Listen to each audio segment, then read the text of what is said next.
Alors, d'un côté, on commence par vous. C'est vrai que quand on dit votre nom, automatiquement, on pense au personnage que vous interprétez dans la série Ma Famille. Oui. Est-ce qu'on peut dire que c'est un rôle qui vous colle à la peau encore aujourd'hui? Bon, c'est ce que les gens ont peut-être aimé. Sinon, de côté, faire autre chose. Mais c'est vrai que quand aujourd'hui me voient, il y a d'autres qui m'encouragent, il y a d'autres qui m'insultent. Donc, je peux dire, je me promène avec ce personnage que j'ai incarné. Voilà, donc, oui, en bien ou en mal, bon, j'accepte. Ça veut dire que, quelque part, le message est passé. Eh oui. Voilà. Alors, dans la continuité de ce rôle, hein, justement, et pour marquer votre machisme, appelons ça comme ça, vous avez créé le MHD. Oui, le MHD, le mouvement des hommes adoptés. Il faut dire que c'est un mouvement qui prend. C'est vrai que vous, les femmes, vous venez la nuit, ou bien de façon cachée. Mais nous, bon, on va faire comment? Parce que, vous comprenez, aujourd'hui, là, kilo de garçon est cher. Mais vous savez de quoi je parle.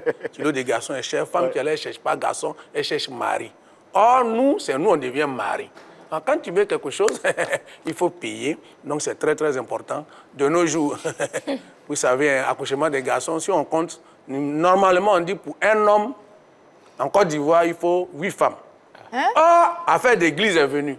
Église dit un homme, une femme. Travail est venu, blanc est venu avec ses médailles. Un homme, une femme, vous voyez, non?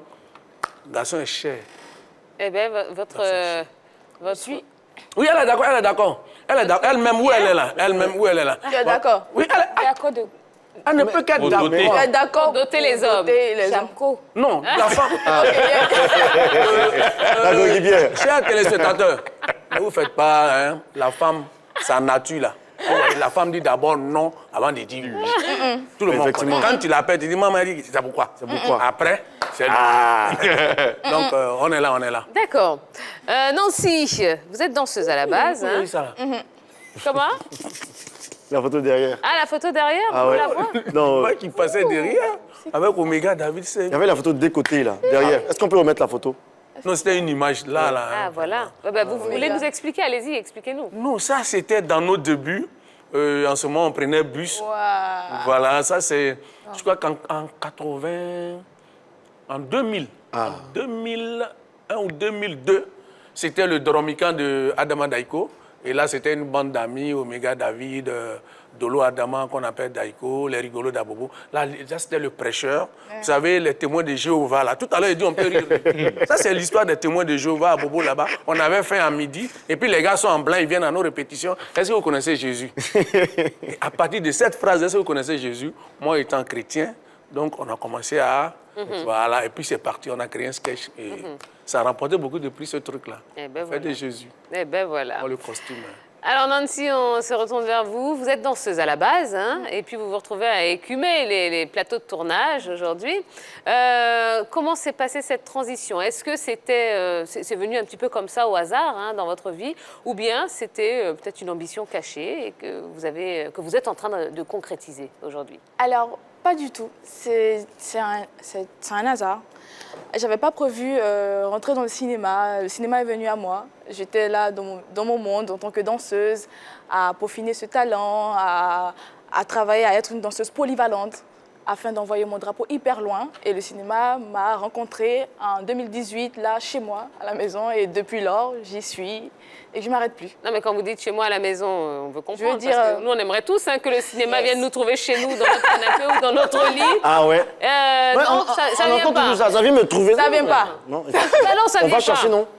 Ouais.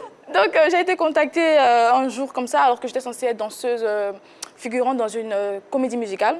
Okay. Et à une semaine du tournage, le réalisateur me contacte pour me dire que finalement, le rôle, il y avait un rôle pour moi. Et que le fait de venir aux répétitions, de voir mon sérieux, le travail que je faisais, l'assiduité et tout ça, ça lui a donné des idées qu'il fallait qu'on travaille ensemble. Je lui ai dit, moi je ne suis pas actrice, moi je danse.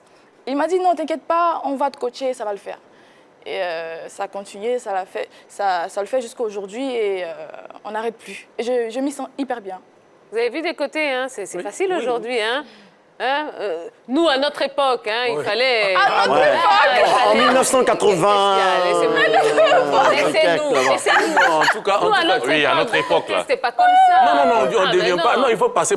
À notre époque, il faut passer par le théâtre. Ah, c'est ça. Par le théâtre, je lui demandais, je lui disais que, mais vraiment, mademoiselle, vous avez la chance parce que vous jouez avec quelqu'un, un monument qu'on appelle Fargas Assandé. Et je me rappelle, ce monsieur-là, il nous a fait une mise en scène de notre pièce L'Ors de Morlam de Birago Diop. Et le metteur en scène que nous-mêmes, les rigolos d'Abobo, on paye pour nous mettre en scène. Il y avait une actrice, paix à son âme, Karine, qui rentrait pas dans le... qui jouait pas comme le metteur en scène Fargas voulait. Si c'est un acteur de Yodé, ils vont partir. Mais elle est restée là. Elle a fini de pleurer. Je dis, tu as fini de pleurer, bon, on reprend maintenant la chose. Et puis on continue. Et ils ont la chance, Dieu merci. Et puis attention, son talent, hein, quand j'ai regardé Kakao, super, chapeau. Merci. Alors moi j'ai une question, Nancy. Aujourd'hui, tu te situes où véritablement entre danseuse, comédienne et modèle Ne photo? me demandez pas de choisir. Je suis dans les trois, je suis dans tout. Il faut dire que ça reste de l'art. Je me définis comme artiste. Donc, il n'y a pas un choix. Il n'y a pas le cinéma qui est en premier et la danse en second. Non, non, non. Par exemple, quand je suis... Bon, je vais prendre un exemple. L'année 2022, d'accord? En même temps que j'ai signé pour un contrat de film en ce moment, en même temps que j'ai participé au Massa. Donc, j'essaie d'organiser mon programme afin de pouvoir faire les deux parce que j'excelle dans les deux. Je me sens à l'aise dans les deux et dans les trois même. Et tout ce qui est art, parce que là, je suis en train de migrer un peu vers la peinture, vers... Tu vois? Donc, j'explore beaucoup de... J'ai plein de créativité, c'est en moi, donc je ne sais pas pourquoi je devrais limiter cela. Donc, je fais tout en même temps. Et oui, c'est possible de le C'est faire. la team Cacao. Ah oui, ouais. Oui, c'est possible. En tout cas, c'est Ouais. bien. Hein. Ah ouais, c'est tout comme moi. Hein. Félicitations à toi parce que moi j'étais danseur aussi. Mais danseur de qui? Oui, c'est une vérité parce que nous on a commencé. Yes. Comme Digue, mais Digue, quand on dit Boda, c'est les Yoruba, les Anangola. Ah, ok. Ils ont une manière d'appeler les nés Boda. Et le jeune Ramatoulaye, Oui. voilà, son oncle avait une discothèque. Donc moi j'étais Digue en Dussi, à Tia-Salé, et on partait dans les campements là, donc on attachait les pagnes. J'étais le meilleur danseur. Et un jour mon papa m'a dit, attends, garçon qui danse, il devient femme. Moi, je n'avais pas compris. Donc, quand il me voit faire des danses là, le monsieur n'était pas. Il n'aime pas. C'est la seule chose à laquelle il s'est opposé. Et puis, j'ai laissé la danse, j'ai traîné dans Varatoscope, mais il n'était plus danseur. Donc, vraiment, non, j'aime les danseurs. Parce que j'ai l'impression que leur corps est plus sain que pour nous. Parce qu'ils transpirent plus quand tu fais beaucoup de sport. Regardez maman Guiro, paix à son âme. À quel âge? C'est ça. Il est venu apprendre danse là. Ouais. La danse est un art. Hein. Oui. Ça dépend de celui qui danse. On a un danseur ici qui est très fort. Il a un Yves art. Boris. Tout, il s'appelle Yves Boris. Il est talentueux. Il a une manière de danser à lui. fort. C'est vrai que ça fait rire, mais bon, après, c'est un talent inné en lui. Parce qu'il ne Effectivement. danse pas comme nous. Ouais, il ne reste plus vrai, que c'est de ça. la Ça danse. reste de la danse. C'est un Voilà. mouvement Sa génique. hanche effectivement. ne va pas dans le même sens que la Voilà. hanche de tout le monde. Ouais, il ne danse pas comme les gens qui habitent la planète. On va à gauche, il va à droite. Non, mais le pays où il y a plus de boîtes de nuit, là, c'est chez les Blancs, non? Ouais. Mais il faut regarder Blancs dans boîte de nuit. Musique eux-mêmes, ils ont mis là. On dirait qu'ils n'entendent rien. Bon, d'accord, ok. Tout le monde danse. Tout le monde sait danser. Ah ouais. Voilà. Bon, je voudrais qu'on parle d'autre chose. Il y a une polémique qu'il y a actuellement sur les comédiens, les humoristes qui deviennent, pour beaucoup d'entre eux, hein, je dirais, présentateurs télé, animateurs télé. Vous avez entendu parler, j'imagine, de cette polémique hein, qui est là. Qu'est-ce que vous en pensez, vous? Bon, moi, je peux commencer pour dire que moi-même, je suis passé par là. Étant au Mali, pas en exil, mais bon, quand ça chauffait ici, je suis parti au Mali. C'est une chaîne câblée que beaucoup connaissent. J'étais producteur même d'une émission d'humour qu'on appelait Africa Comédie. Je crois que quand tu es un comédien, tu es un orateur, l'art de parler. Un bon comédien, hein, l'art de parler. Peut-être n'a pas les techniques d'un présentateur télé, tout. Il suffit qu'on te dise, bon, fais ça, fais ça, fais ça. Et puis, ça peut aller, sauf si tu sais t'utiliser. Je veux dire, c'est pas parce que tu es connu, tu es comédien, qu'on va te dire, bon, il faut animer telle émission. Toi-même, tu sais que ça va tuer ta carrière, et puis tu vas te mettre là-dedans. Maintenant, si tu animes une émission, par exemple, de sportif, que tu es comédien, mon frère, il faut aller te documenter pour que tu vas arriver peut-être à discuter ou bien à donner des arguments concernant dans le domaine où on t'a dit, viens faire. C'est ça, mais sinon...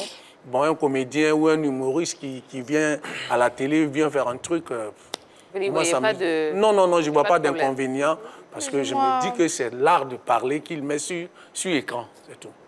Plus ou moins d'accord avec toi, Mais je pense que ce qui dérange les autres, c'est le fait qu'il y ait des personnes formées pour. Parce que là, tout à l'heure, il a parlé de formation. C'est-à-dire, il faut maîtriser le domaine dans lequel tu es appelé. Et donc, le fait de... Les gens se plaignent parce qu'ils se disent qu'il y a des personnes qui sont formées pour. Mais quand on écarte et qu'on prend des personnes qui ont juste trop de visibilité et qui sont peut-être visibilité, connues, etc. Donc, du coup... c'est pas équitable pour eux. Et je suis partagée parce que ces personnes-là aspirent à faire ce boulot qu'on donne à une tierce personne. Ils ont été formés pour ça, toute leur vie tourne autour de cela. Et là, du jour au lendemain, toutes nos chaînes sont prises par des... Bien sûr que qui dit humour, qui dit comédien, actorat, parle de l'art oratoire. Je suis d'accord avec ça. Mais je dis juste qu'il faut reconnaître que ces personnes-là ont un petit droit d'être un peu peinées, d'être écartées. Non, nous, on n'a pas dit qu'il ne faut pas y en faire. Hein. C'est tout à l'heure, ma fille disait que le cinéma est venu à moi. Bon, imaginez le talent qui était en vous, mais personne ne savait ça. Yeah. Effectivement. Bon, et si on dit maintenant, comme tu es danseuse, il ne faut plus faire cinéma. C'est ça. C'est-à-dire que le gars, il a son émission, il a sa télé, il dit, toi, j'ai besoin de quoi? Les télés aujourd'hui, là, c'est vrai, mais les télés ont besoin d'audimat. C'est lui qui peut apporter quelque chose. Est-ce que lui la présente? Mais seulement que toi, le comédien, c'est-à-dire, moi, si on me dit, oui, d'aller présenter une émission, que moi-même, je sens que moi, de côté, ça ne va pas avec moi. Je dis, mon frère. La problématique, c'est laquelle exactement?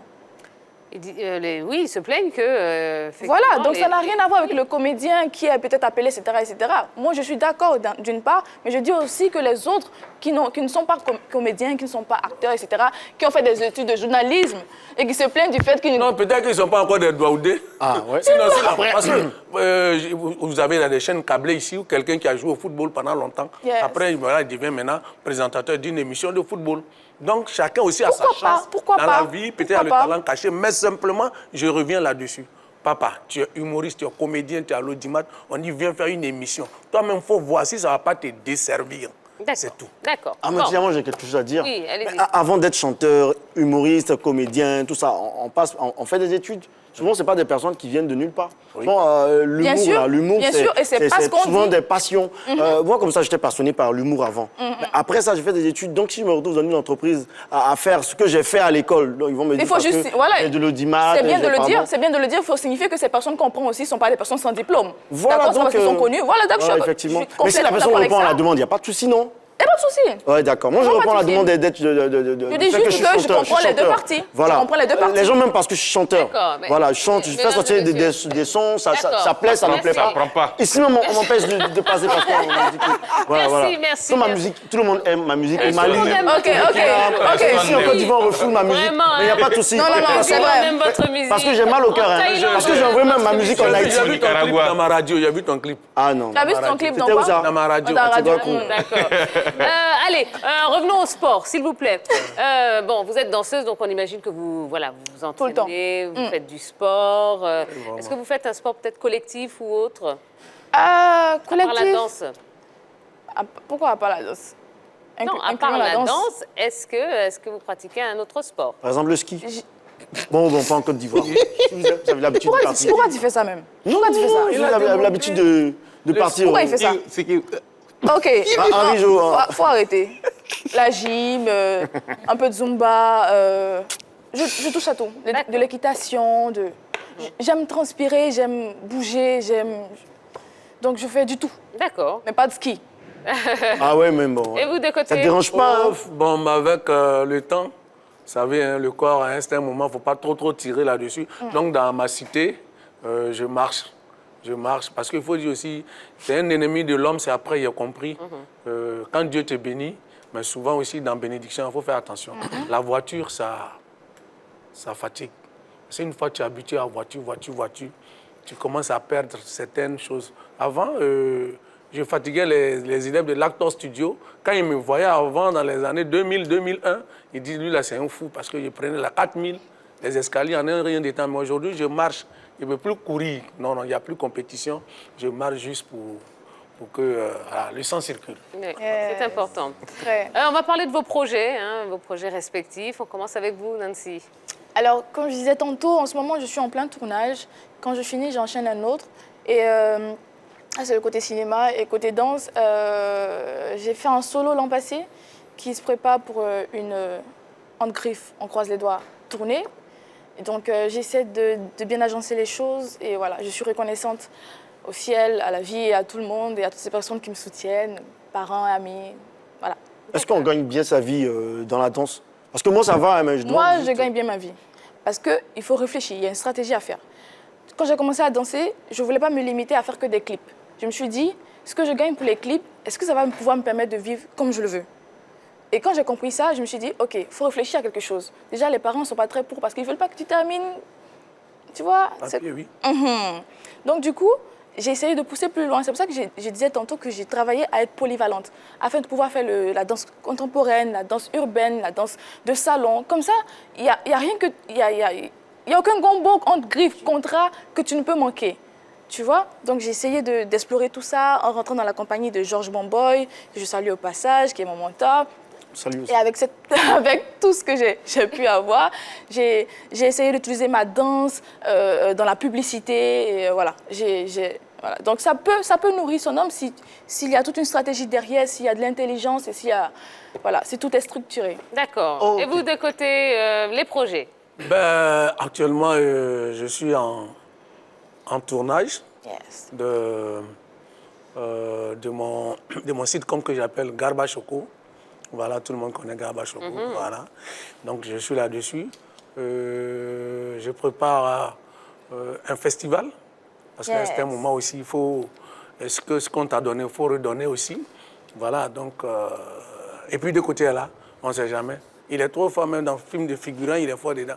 Il peut être figurant. Très bien. Allez, on va revenir à nos jeux, hein, si vous le voulez bien. Il y a des jeux physiques, mais il y a également des jeux intellectuels.